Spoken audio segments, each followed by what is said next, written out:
Okay, good evening. This is Professor David J. Delos Reyes. Okay, I will move down a little bit so my face will be shown. Okay. My topic for this evening will be alternating current circuit, and this will be an example problem on how to use the so-called superposition theorem. From the previous lessons, I presented the solution of problems solving a same exact problem, and we have produced the same answer for the four previous solutions. So for tonight, I will be presenting the fifth solution, and let us try to see if the solution will still be the same, if the answer will still be the same. Okay, let's proceed. This will be alternating current circuit, lesson number 38, and this should be an example problem that we will be using the solutions superposition theorem. Okay, it's like this. From the previous three lessons, we solved one problem, same problem, and we presented the four solutions. Actually, we are done with the loop equations, we are done with the Thevenin's theorem, we are done with the Norton's theorem, we are done with the Noodle's theorem. So the last solution I will be presenting will be the so-called superposition theorem, solving that same problem. So let us try to see if the answer will still be the same from the four previous solutions. Actually, if I will now give you the summary, before I will explain this one, the total load current drawn by load C sub L, there are two voltage sources in parallel due to the two voltage sources. Okay, the total current is actually 16.22 angle negative 27.70 degrees amperes. That is by using superposition theorem. And from the previous lessons for loop equations, Thevenin's, Norton's, and Noodle's, it's all the same as 16.22 negative 27.70 degrees ampere.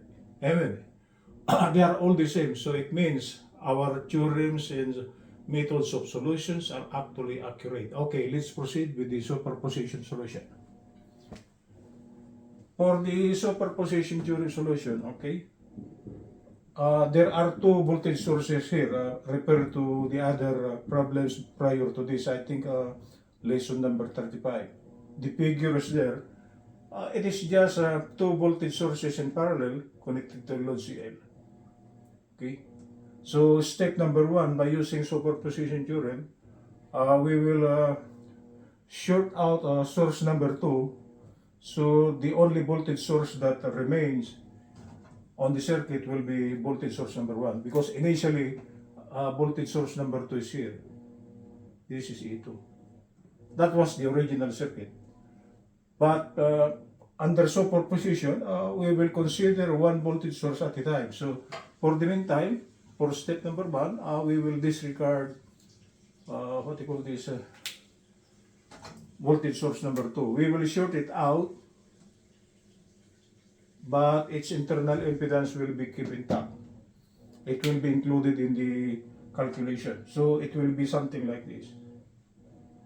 So our motto here is to compute for the current coming from E1 that passes through the load C sub L. And the solution of this is by using our knowledge of the so-called series parallel combination computation of impedances. To compute for the current passing through C sub L due to E1, we must have to compute the voltage across points A and B. Okay, because as soon as we compute the voltage across this, it is the same as the voltage across CL.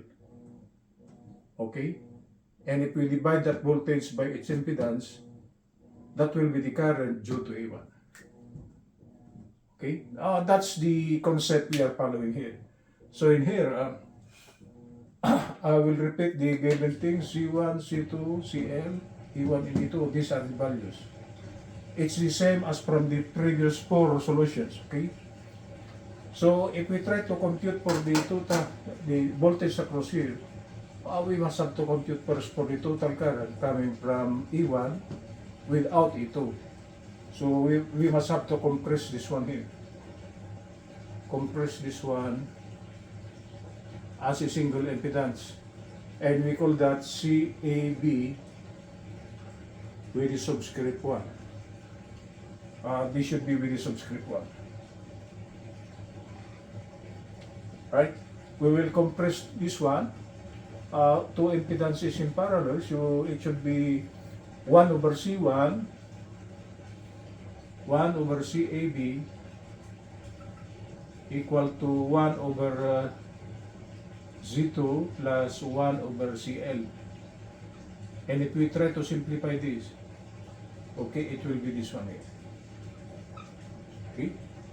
So to compute for the impedance across this and to take the single equivalent of this, we will be taking the product C2CL, C2 plus C sub L. These are just manipulations now.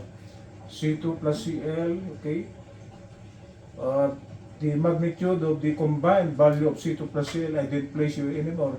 C2 plus CL, C2, the real part is this one. Okay. CL, it's 14.42. Okay. And the imaginary part will be 0.4. Okay. This is 12 NG8, right? So if we try to combine the single equivalent in terms of polar will be 15.22 angle 33.49 degrees. That's the sum. Right? For the product, we will just take the polar and polar.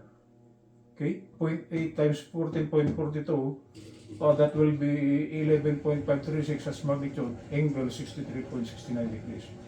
So if we now try to compute for CAB by using this formula, okay, the single equivalent of the product is 11.536. The sum is actually 15.22. I change immediately to rectangular. It's 0.655 plus J.381. Okay. So the single equivalent CAB1 will now be in series with C1. So the total impedance, okay, without A2 will be CAB1 subscript 1 plus C1. It should be the single equivalent of this plus C1. Okay, we expedite a little bit. The real part, overall real part, if we try to take the sum is 1.079, 0.805, changing to rectangular, or polar rather, this is 1.346, angle 26.2 degrees. So it seems we are now given a single voltage source, okay, that will be E1, this is C total number 1. So actually we could compute for the total current now. So the total current will be E1 over CT1. So IT1 now will be voltage number 1, 250 angle 0, over the single equivalent of CT1. After we compress this one, then we add this to Z1. Okay, if we try to divide, the total current is 185.70 angle negative 26.72 degrees. So we now know the current IT1. Okay. So if we try to compute for the voltage across this, it will be the total current times the single equivalent of this. That is BAB1 will be total current number 1 times CAB subscript 1. I didn't show you anymore the substitution, but if we try to multiply this one, we multiply this 185.70 times 1.346. The magnitude is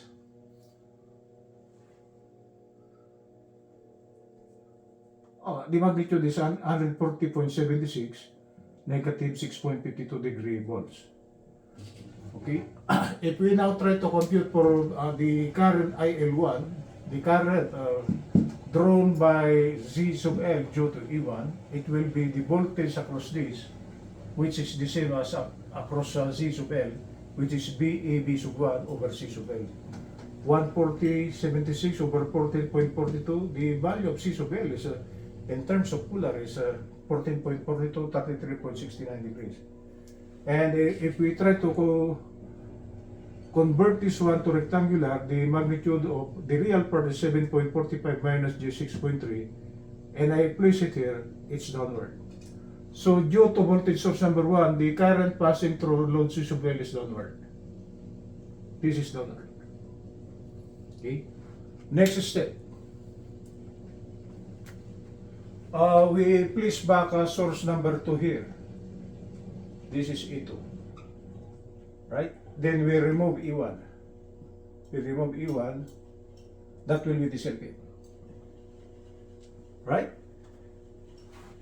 So again, to compute for the current passing through load system well, we must have to compute first the voltage across this. And to compute for the voltage across this, okay, it will be the same as the first one. Z1 and CL are in parallel, okay? Okay, they are in parallel.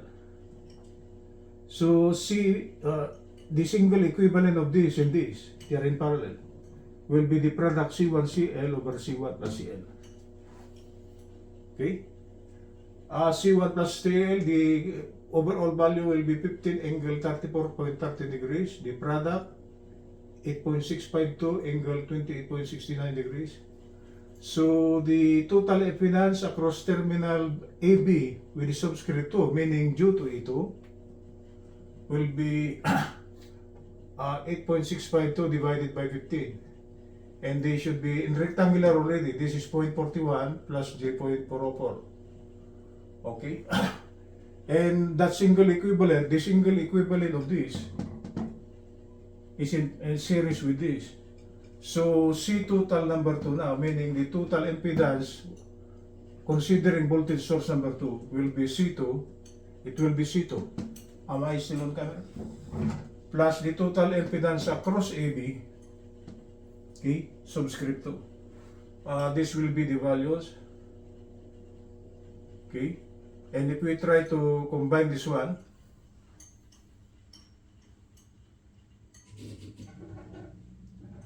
it is 1.36 angle 36.09 degrees.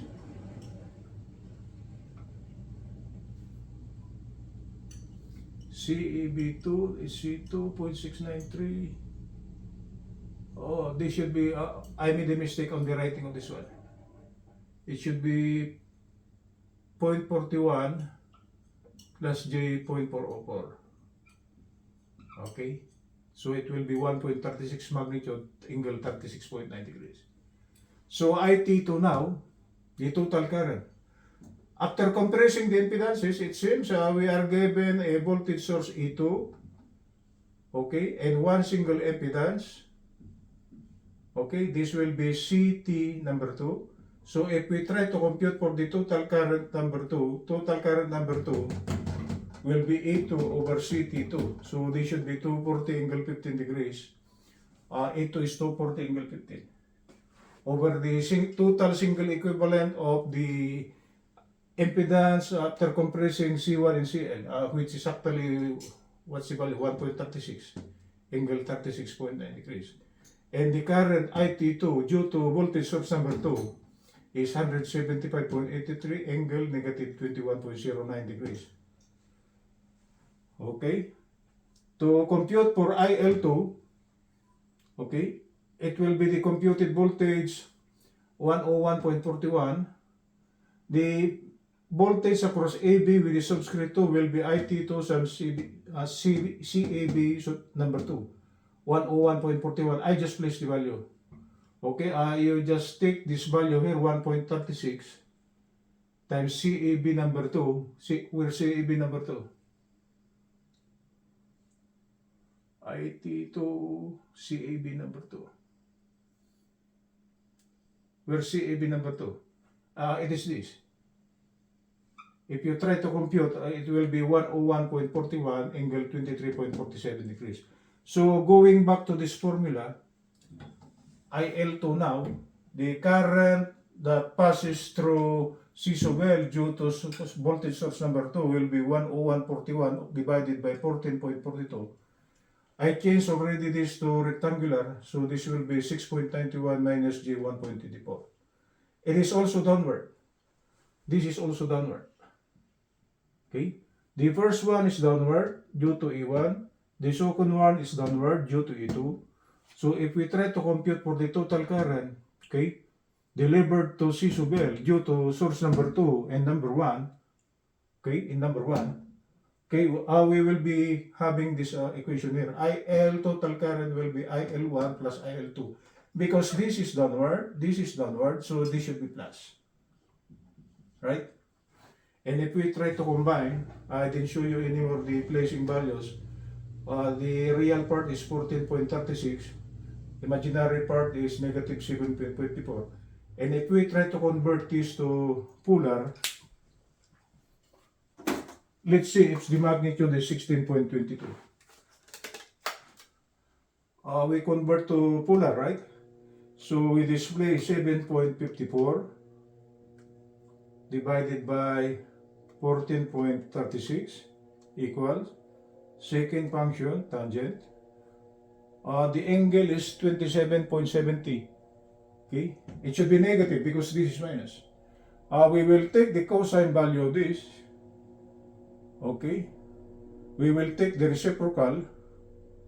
Then we multiply that to the real part times 14.36. The magnitude is 16.219 or 16.22 approximately. So converting this to polar, the magnitude will be 16.22, the angle is negative 27.70 degree amperes. So the total current, okay, by using the superposition theorem is 16.22, angle negative 27.70 degree amperes. So from the previous 4 topics, which is a solution by using loop equations, Thevenin's, Norton's, and Nodal's, they are all 16.22, negative 27.70 degree amperes. So as a verification for the correctness of our answer, the fifth solution gives us also 16.22, negative 27.70 degree amperes. Hallelujah! We have solved one problem, presenting 5 solutions, and all the solutions are all the same. Okay, that's it.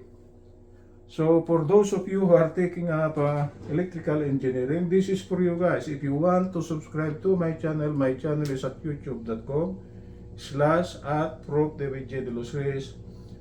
If you want to share it, please click share. Okay, good evening from Los Angeles, Professor DavidJDelosReyes. Superposition theorem giving the same result as from the 4 previous solutions. Good evening.